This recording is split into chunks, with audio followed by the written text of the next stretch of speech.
तो ये देखते हैं हम लोग डिफरेंस बिटवीन सॉलिड, लिक्विड और गैस। सॉलिड, लिक्विड और गैस, ठोस, द्रव और गैस के बीच में हम लोग अंतर स्पष्ट करते हैं बहुत ही आसान लैंग्वेज में। क्या है इस तीनों के बीच में, क्या क्या कंसेप्ट है, इसको हम लोग समझते हैं एक एक करके। सॉलिड, लिक्विड और गैस। पहले इसका स्क्रीनशॉट ले सकते हैं, और क्योंकि बाद में ये बोर्ड पे जब मार्कर चलेगा, स्केच चलेगा तो गंदा हो जाएगा, इसलिए सॉलिड, लिक्विड, गैस का एक स्क्रीनशॉट ले लीजिए और हम लोग एक एक करके पढ़ने का काम करेंगे सॉलिड, लिक्विड और गैस के बारे में बहुत ही आसान तरीके से। सबसे पहले जानेंगे कि सॉलिड में शेप और वॉल्यूम, आकार और आयतन दोनों निश्चित होता है, दोनों फिक्स होता है। शेप और वॉल्यूम दोनों क्या होता है, किसी भी सॉलिड के लिए फिक्स होता है। कहने का मतलब आकार और आयतन फिक्स होता है। जबकि लिक्विड में शेप और वॉल्यूम में शेप क्या होता है, फिक्स नहीं होता है, आकार फिक्स नहीं होता है लिक्विड का, लेकिन वॉल्यूम क्या होता है, आयतन क्या होता है, फिक्स होता है। जैसे कि एक ये बोतल का पानी है, अगर 1 लीटर इसमें पानी है तो कहीं पर भी किसी भी बर्तन में रखेंगे तो यह 1 लीटर ही पानी होगा। इसका मतलब वॉल्यूम क्या है, फिक्स है। जबकि इसका आकार, इस बोतल के पानी का जब दूसरे बर्तन में हम रखेंगे तो उसका आकार बदल जाएगा, जिस बर्तन में रखेंगे उसी का शेप धारण कर लेगा, इसलिए इसका आकार क्या होता है, अनिश्चित होता है। जबकि वॉल्यूम क्या होता है, निश्चित होता है, फिक्स होता है। यह लिक्विड के बारे में हो गया।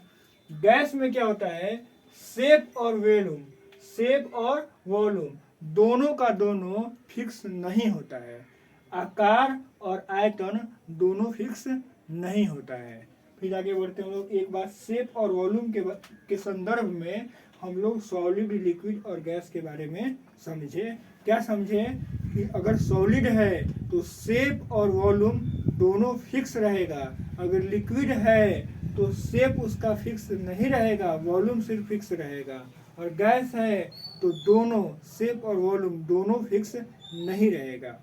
आगे बढ़ते हैं डेंसिटी की तरफ। सॉलिड का डेंसिटी बहुत ज़्यादा होता है, बहुत घना होता है, बहुत उसका घनत्व क्या होता है, ज़्यादा होता है। जैसे पत्थर हो गया या कोई भी सॉलिड का चीज़ लेते हैं तो उसके जो मोलिक्यूल्स होते हैं जिससे मिलकर बना होता है वो बहुत ही घना होता है, इसलिए उसका हम देखते हैं कि उसका डेंसिटी क्या है, बहुत ज़्यादा है। जबकि लिक्विड से तुलना करेंगे तो सॉलिड की तुलना में लिक्विड का डेंसिटी क्या होगा, कम होगा, और गैस का क्या होगा, बहुत कम होगा। गैस का क्या होगा, बहुत कम होगा। फिर आते हैं एमपी और बीपी, मतलब मेल्टिंग पॉइंट और बॉइलिंग पॉइंट। तो जिसका डेंसिटी ज़्यादा होता है उसका मेल्टिंग पॉइंट और बॉइलिंग पॉइंट दोनों ज़्यादा होता है। मतलब सॉलिड में हम लोग क्या देखें कि डेंसिटी ज़्यादा है, बहुत ज़्यादा है, इसका एमपी और बीपी भी हाई होगा। डेंसिटी हाई तो एमपी बीपी भी हाई, मतलब ऊंच होगा, ज़्यादा टेम्परेचर पे ये बॉयल करेगा और मेल्ट करेगा। आगे आते हैं हम लिक्विड पे। लिक्विड में जिस तरीके से डेंसिटी बिहेव कर रहा है उसी तरीके से एमपी और बीपी भी बिहेव करता है। इसका लो है डेंसिटी तो इसका भी एमपी और बीपी लो होगा, जैसा कि सॉलिड के तुलना में लिक्विड का एमपी और बीपी क्या होता है, कम होता है। फिर गैस में आएंगे तो और कम हो जाएगा, इसलिए लो कम हुआ, इसमें लो बहुत कम हुआ। मतलब सॉलिड का डेंसिटी ज़्यादा, लिक्विड का उससे कम, गैस का उससे कम। उसी प्रकार से सॉलिड का एमपी और बीपी बहुत ज़्यादा, लिक्विड का उससे कम, गैस का उससे कम। आगे बढ़ते हैं, चौथा बात समझते हैं क्या है, इनकॉम्प्रिहेंसिबल। मतलब सॉलिड का एक अलग गुण होता है कि वह उसको बाह्य कारणों से उसको न तो दबाया जा सकता है और न ही उसको फैलाया जा सकता है। इसी को कहते हैं कॉम्प्रेसिबल, मतलब इनकॉम्प्रेसिबल, उसको नहीं संपीड़ित किया जा सकता है। मतलब संपीड़ितता का कंसेप्ट होता है कि उसमें क्या है कि हम लोग क्या देखेंगे, कोई भी बाह्य बल लगाकर उसको आकार में परिवर्तन नहीं कर सकते हैं। जैसे अगर हम पत्थर को आकार में या मार्कर के आकार में परिवर्तन पचकाएंगे तो खत्म हो जाएगा, या फुला नहीं सकते हैं, ये सॉलिड है, इसलिए कहा जा रहा है इसमें कोई चेंजिंग नहीं होता है, यह इनकॉम्प्रेसिबल नेचर का होता है। यह है कॉम्प्रेसिबल। कॉम्प्रेसिबल का मतलब है कि लिक्विड में थोड़ा बहुत चेंज कर सकते हैं। जैसे इसमें लिक्विड भरा हुआ है, तो जैसे हम इसको दाबे तो क्या हुआ, फैल गया। फिर इसको हम कम कर सकते हैं, फिर इसमें क्या कर सकते हैं, कम कर सकते हैं, पुनः इसको अपने शेप में ला सकते हैं, मतलब थोड़ा बहुत चेंजिंग ला सकते हैं, थोड़ा बहुत परिवर्तन आ सकता है। जबकि गैस में और ज़्यादा परिवर्तन आ सकता है। गैस के साथ गैस का गुब्बारा ले लिए, उसको पचका सकते हैं, फिर उसको छोड़ेंगे तो ज़्यादा फैलेगा। तो ये क्या कंसेप्ट हुआ कि सॉलिड में इनकॉम्प्रेसिबल नेचर का होता है, लिक्विड कॉम्प्रेसिबल थोड़ा सा ज़्यादा होता है, और गैस क्या होता है, बहुत ज़्यादा होता है। डबल एरो का ऊपर का मतलब कि बहुत ज़्यादा। फिर हम लगाते हैं कि सॉलिड फ्लो करता है क्या, फ्लो मतलब होता है बहना। सॉलिड कहीं बहता है, नहीं बहता है, तो सॉलिड क्या होगा, नहीं बहेगा। फिर हम लोग देखते हैं लिक्विड। लिक्विड क्या करता है, फ्लो करता है, बहता है। जैसे नदी का पानी बहता है, तो उसमें कौन सी गुण होगी, तो लिक्विड का एक गुण होता है, ये क्या होता है, फ्लो करेगा। क्या करेगा, फ्लो करेगा। फिर हम लोग आगे बढ़ते हैं, गैस। गैस भी क्या करता है, गैस के भी कण क्या करते हैं, फ्लो करते हैं। क्या करते हैं, फ्लो करते हैं। जैसे हवा बहता है, हवा बहती है, इस तरीके से हम देखते हैं। आगे बढ़ते हैं लोग, एक्सपेंशन और कंट्रक्शन। एक्सपेंशन और कंट्रक्शन, ये भी इसी टाइप का कंसेप्ट हुआ, ये भी इसी टाइप का मिलता जुलता कंसेप्ट है। जैसे कॉम्प्रेंसिबल है, उसी तरीके का ये है, जैसे ये है। इसका मतलब क्या हुआ, देखिए सेम गुण आपको मिलेगा।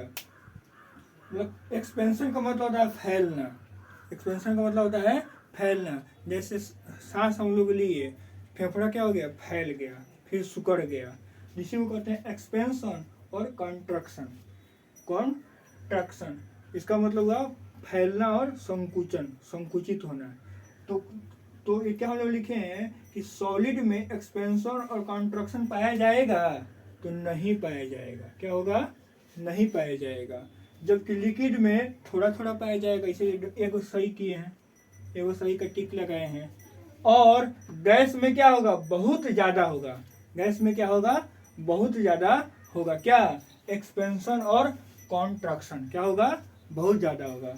आते हैं हम लोग नीचे, डिफिजन क्या होगा, सॉलिड का डिफिजन क्या होगा, सॉलिड का डिफिजन क्या होगा। तो सॉलिड का डिफिजन नहीं होता है। डिफिजन का मतलब होता है कि एक स्थान से दूसरे स्थान तक स्वतः चला जाना, एक स्थान से दूसरे स्थान तक स्वतः चला जाना। तो पत्थर अपने आप उठ के नहीं ना उड़ के चला जाता है।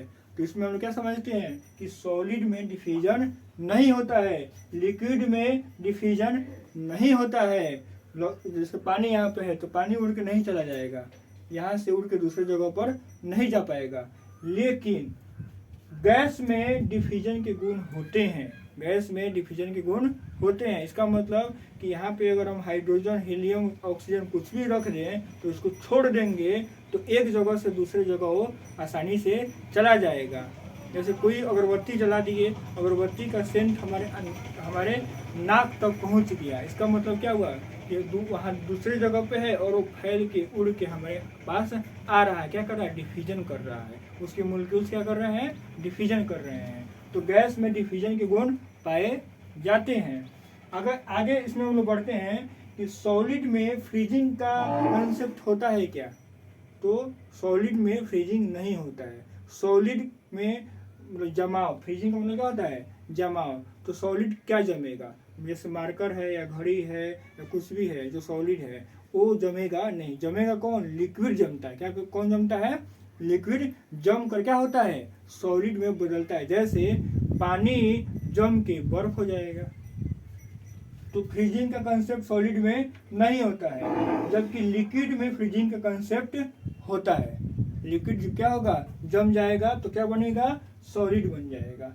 आगे हम लोग गैस में क्या देखते हैं कि इसी से संबंधित थोड़ा सा बात क्या है कि कॉन्डेंसेशन क्या होता है, कॉन्डेंसेशन होता है। मतलब जब हम लिक्विड को या गैस को क्या करते हैं कि उसको कम तापमान पे ले जाते हैं, कम तापमान पे ले जाते हैं या उसके तापमान को घटा देते हैं, तो क्या होता है, गैस लिक्विड में परिवर्तित हो जाता है। क्या हो जाता है, गैस लिक्विड में परिवर्तित हो जाता है। जब टेम्परेचर मान लेते हैं कि क्या कर दिए, घटा दिए, तो जो गैस है वो किस में परिवर्तित हो जाता है, लिक्विड में परिवर्तित हो जाता है। इसीलिए हम लोग कहते हैं कि गैस में कौन से गुण पाए जाते हैं, कंडेंसेशन के गुण पाए जाते हैं। आगे बढ़ते हैं हम लोग, लास्ट है सब्लिमेशन। सब्लिमेशन में क्या होता है कि यह सॉलिड टू गैस मतलब ठोस से डायरेक्ट गैस में अगर कोई चीज परिवर्तित हो जा रहा है तो उस प्रक्रिया को कहते हैं सब्लिमेशन। क्या कहते हैं, सब्लिमेशन।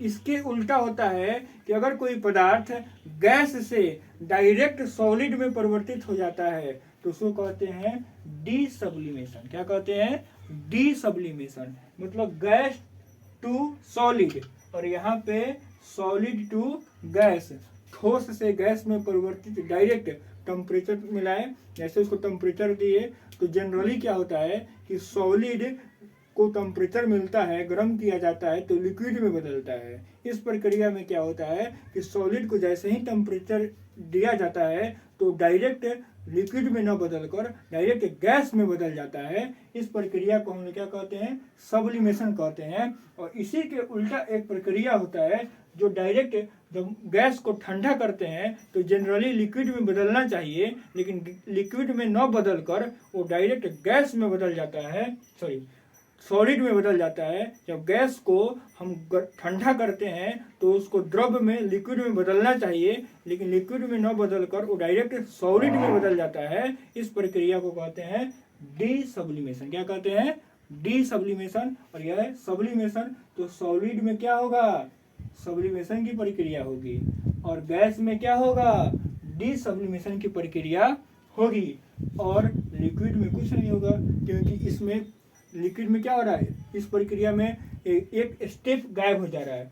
सॉलिड डायरेक्ट गैस में और गैस डायरेक्ट सॉलिड में, लिक्विड का काम खत्म हो जा रहा है, लिक्विड में सब्लिमेशन नहीं होता है। इस प्रकार से हम लोग सॉलिड, लिक्विड और गैस, ठोस, द्रव और गैस के बारे में जो बेसिक कंसेप्ट है उसको हम लोग क्लियर किए। यह some basic concept of chemistry का पार्ट 3 है। इससे पहले हम लोग पार्ट 1, पार्ट 2 को कंप्लीट कर चुके हैं। आप वहाँ पे इस चैनल पे पीपीटी प्रीतम पांडे टीम का एक चैनल है यूट्यूब पे, वहाँ पे आप जाके इसको विजिट कर सकते हैं, देख सकते हैं। पार्ट 1, पार्ट 2 और यह है पार्ट 3। इसी प्रकार से केमिस्ट्री को आसान भाषा में बेसिक से, जीरो से समझने के लिए यह सीरीज चलाया जा रहा है, जिसका नाम है some basic concept of chemistry. यह पार्ट 3 है। पार्ट 4, पार्ट 5 इस तरीके से आते रहेगा। समझने के लिए ये सभी कंसेप्ट पर्याप्त हैं। Thank you.